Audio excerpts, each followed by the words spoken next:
O Lucas Leme, da Rádio Web Futebol Show, parabeniza pelo título e pergunta o quanto essa conquista aumenta a motivação do time na temporada e principalmente para o jogo de domingo diante do São Paulo pela Copa do Brasil. Primeiro a gente está feliz porque é um encerramento de um trabalho que começou até antes da pandemia, um campeonato que ficou postergado para ser decidido agora e em meio a campeonato brasileiro, manter a concentração nisso já é louvável por parte dos jogadores. Então a gente agradece essa concentração dos atletas. E eu acho que são dois pontos. O desgaste por ter que jogar essa partida em meio a um campeonato tão importante, véspera de uma Copa do Brasil, um dia depois do que o nosso adversário, que o São Paulo jogou ontem, contra uma equipe que não ofereceu tanta resistência ao clube. Temos a viagem, enquanto eles trabalham, enquanto eles se recuperam. Hoje nós estávamos desgastando, eles estão em casa, nós temos a viagem ainda, então pouquíssimo tempo para treinar. Mas eu acho que o espírito fortalecido, a alma fortalecida pela vitória, é um time que eu falo, ele pode não ser tecnicamente o melhor time do Brasil, mas é um time que entrega bastante, muita alma, coração. O importante agora é recuperar os jogadores para tentar achar uma estratégia de jogo que consiga dificultar as coisas para o São Paulo no Morumbi. Carlos Cassiano, da Rádio Clube, parabeniza por mais uma conquista na sua carreira de treinador, que você vem fazendo história no Fortaleza, e pede para você avaliar essa conquista do título.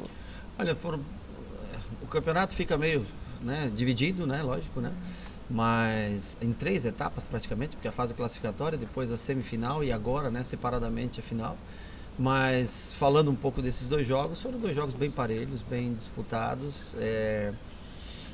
Nós vencemos em detalhe, bola parada. Hoje é um jogo que nós saímos um pouco da característica de jogo, não fizemos um grande jogo hoje, porque um jogo de final às vezes nem sempre é tão bonito quanto um jogo de ponto corrido, muda-se um pouco a estratégia, o adversário teve que se lançar à frente, nós não conseguimos tocar tanta bola, o campo também vai ficando ruim, já teve jogo, acho que essa semana, segundo ou terceiro jogo aqui, então o gramado já começa a ficar difícil para você arriscar, sair jogando, você tem a vantagem, você acaba fazendo algumas outras alternativas de jogo. Não é o ideal, mas é o que se faz necessário para ser campeão. Então hoje mudamos a maneira um pouquinho de jogar, mas conseguimos sair daqui com o título. Acho que essa é a análise com relação a esses 2 jogos finais. E importante, 2 vitórias contra o maior rival. Eu acho que isso já no passado, assim, nas finais, 2 vitórias, e esse ano novamente 2 vitórias.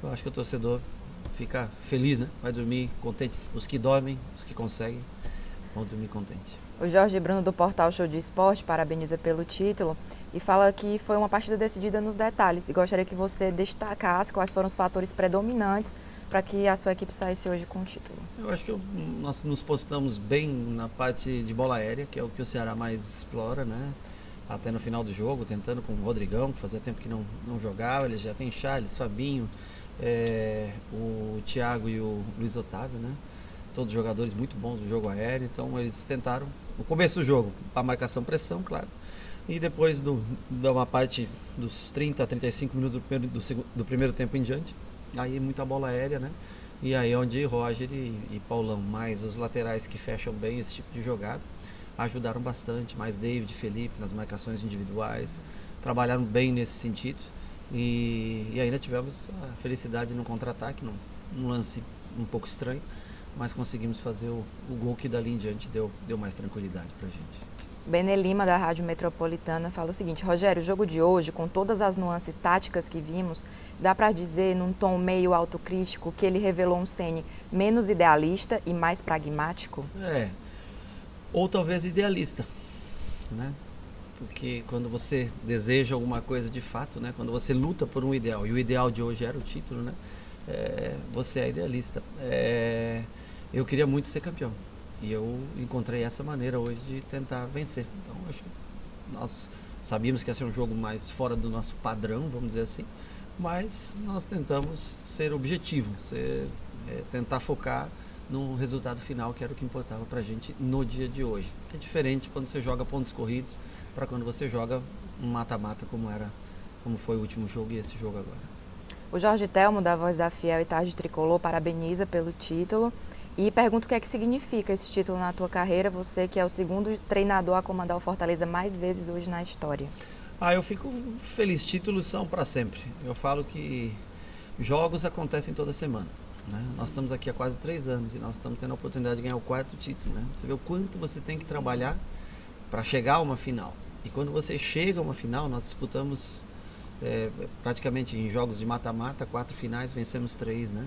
Perdemos só quando nós chegamos aqui em 2018. Tem o título da Série B também, mas era pontos corridos, né?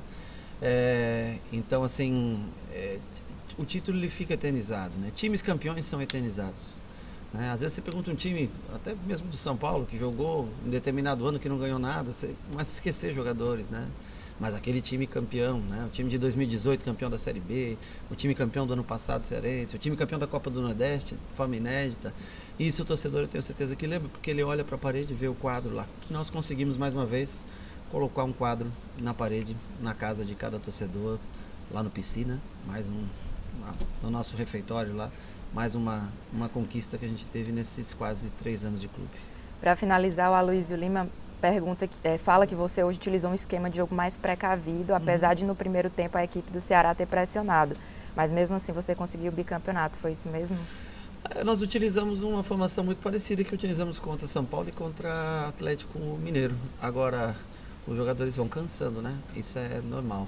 E eles precisavam se expor para o jogo. E o Ceará tem como ponto forte o jogo aéreo. Então eu tenho que me preocupar com esse sentido também. Então quando você dobra no lateral, não é só pela marcação. Eu poderia fazer isso com outros jogadores. Mas o Tinga tem um bom jogo aéreo, o Gabriel um bom jogo aéreo. No segundo tempo, o Carlinhos não podia jogar, não pode, né? Não poderá jogar contra o São Paulo, porque foi expulso. Quem que eu tenho que gastar? Eu tenho que gastar o jogador que eu não vou poder contar com ele na próxima. Então eu poderia ter deixado o Oswaldo aberto e tentar ele fazer essa função de marcação, puxar contra-ataque. Eu preferi deixar 2 velocistas à frente, dobrar as 2 laterais usando um jogador que infelizmente não vai poder ser útil para a gente no próximo jogo. Se alguém tinha que se desgastar acima do normal, era esse jogador. Então você tem que pensar em todas essas coisas, porque não era só o jogo de hoje. Claro que o título era muito importante, mas você tem que tentar achar soluções para que você tenha uma mínima condição física de competir contra o São Paulo. Só para finalizar de vez, foi falado aqui, mas eu queria que você aprofundasse mais um pouco. Hoje você é o 2º treinador com mais jogos na história do Fortaleza.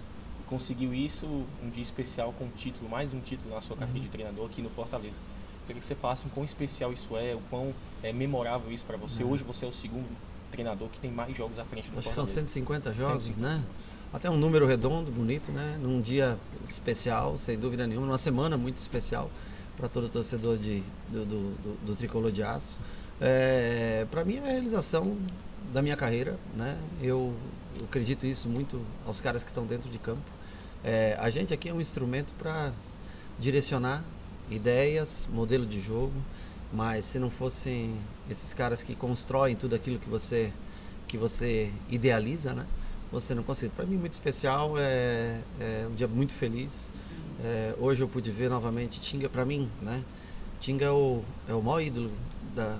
Eu conheço um pouco da história do Fortaleza, porque, afinal de contas, a minha história aqui é recente, da minha passagem. Eu tô falando da minha passagem. Aliás, eu falo de 2015 para cá, que é como eu conheço mais o Fortaleza desde aquele gol do Cassiano, que é da onde você começa a ter uma identificação, né? Então, assim, para mim, ver o Tinga fazer um gol, a gente apostar no Tinga numa segunda linha, de novo, e de novo ele fazer um gol como foi na semana passada, eu vejo ele como o maior ídolo da história recente, vou colocar assim, né? Porque pelo fato de desconhecer, assim, profundamente a história do Fortaleza, né, em décadas passadas, né? E eu sei que teve Rinaldo, eu sei que teve Clodoaldo e tantos outros craques, né? Mas na última década eu colocaria o Tinga, apesar de ele achar que fui eu que não quis ele aqui, né? Porque às vezes passam informações equivocadas, né? Na verdade, na época não tinha orçamento para ele, e o Bahia resolveu pagar quase toda a parte do salário dele, né? Mas nessas horas, sempre quando um jogador faz um gol, às vezes tem uma pessoa que fala, eu te trouxe, né? Eu te trouxe, né? Mas ele sempre foi muito querido aqui e nós demos sempre a oportunidade para ele. Ele continua sendo um cara de extrema confiança nossa. E eu fico feliz pelo gol dele e o considero o maior ídolo da história recente do Fortaleza. Assim como o Bruno, o Felipe e outros caras que foram importantíssimos. Mas o Tinga, por aquele título de 2015, eu acho que tem um espaço a mais aí no coração do torcedor do Fortaleza. Obrigada, boa noite. Valeu.